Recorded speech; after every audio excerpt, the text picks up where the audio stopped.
राजा विधेयराज नीमी, नीमी के घर 9 योगेश्वर लोग गए थे।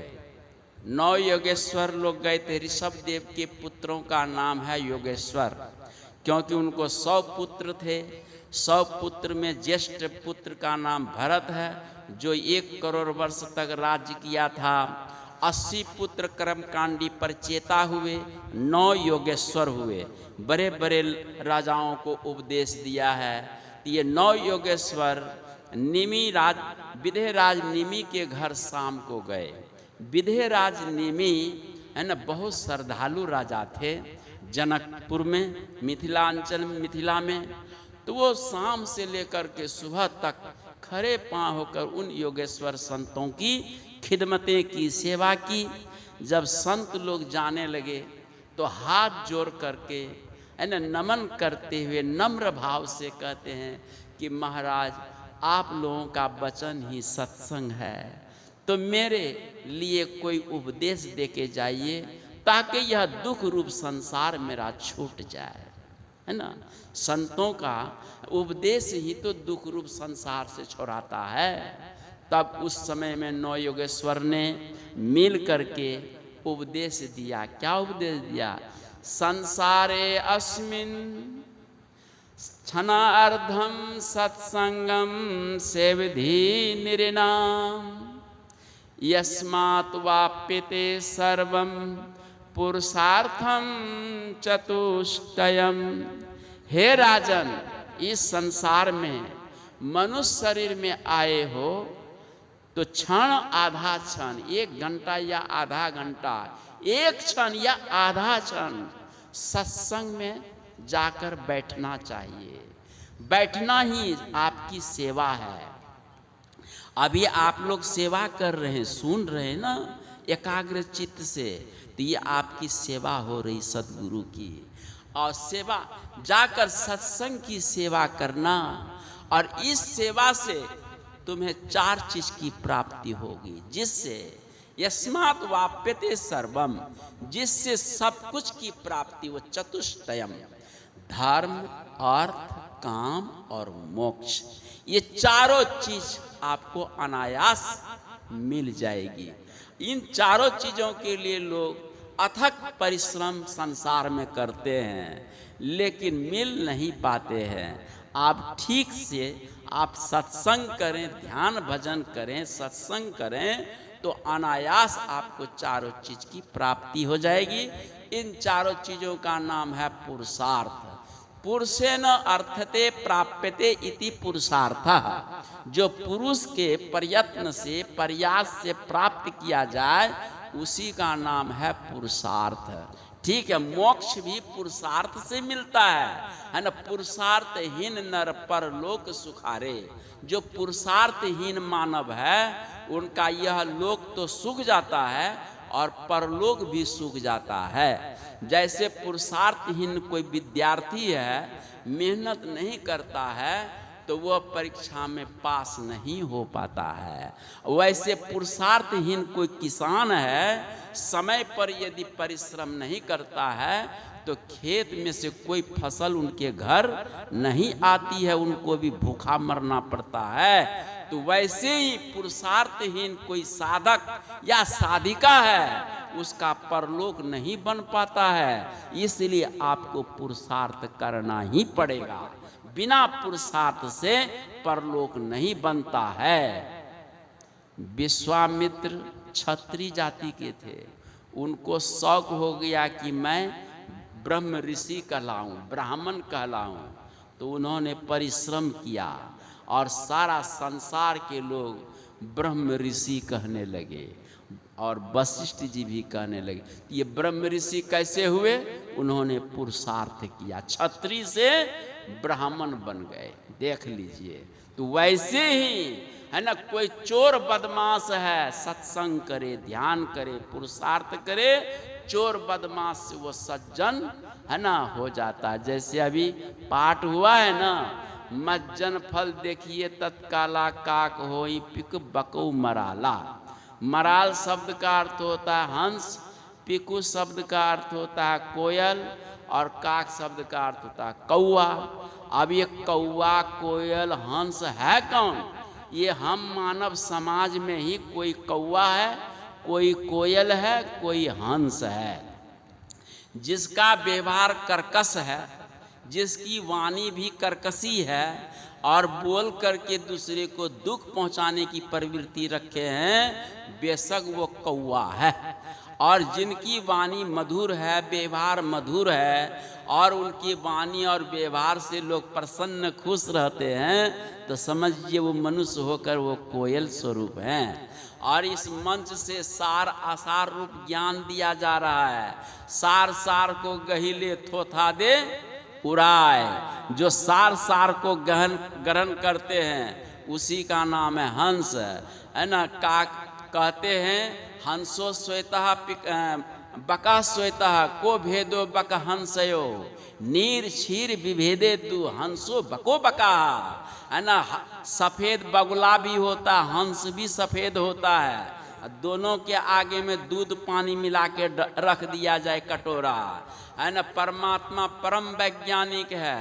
हंस के चोंच में ऐसा यंत्र लगाया है कि सार सार दूध को ग्रहण कर लेता, पानी को छोड़ देता है।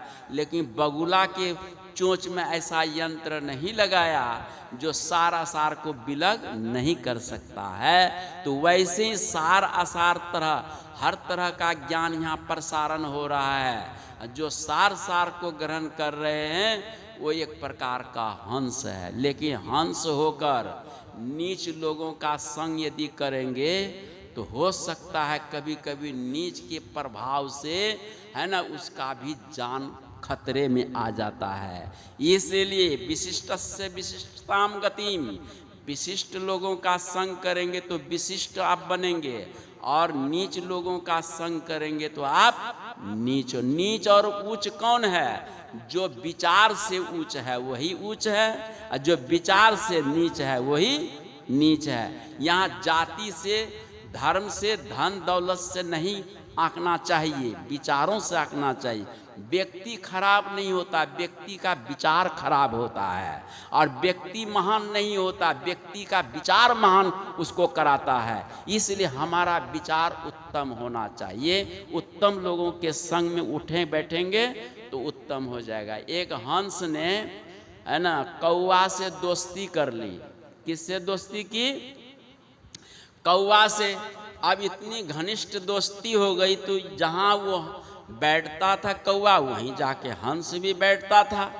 एक दिन इत्तेफाक से क्या हुआ कि राजा एक पेड़ के डाल के सामने नीचे में बैठा हुआ था और आया उड़ता हुआ कौआ, वही डाल पर बैठते ही वो बीट कर दिया, मैंने पैखाना कर दिया।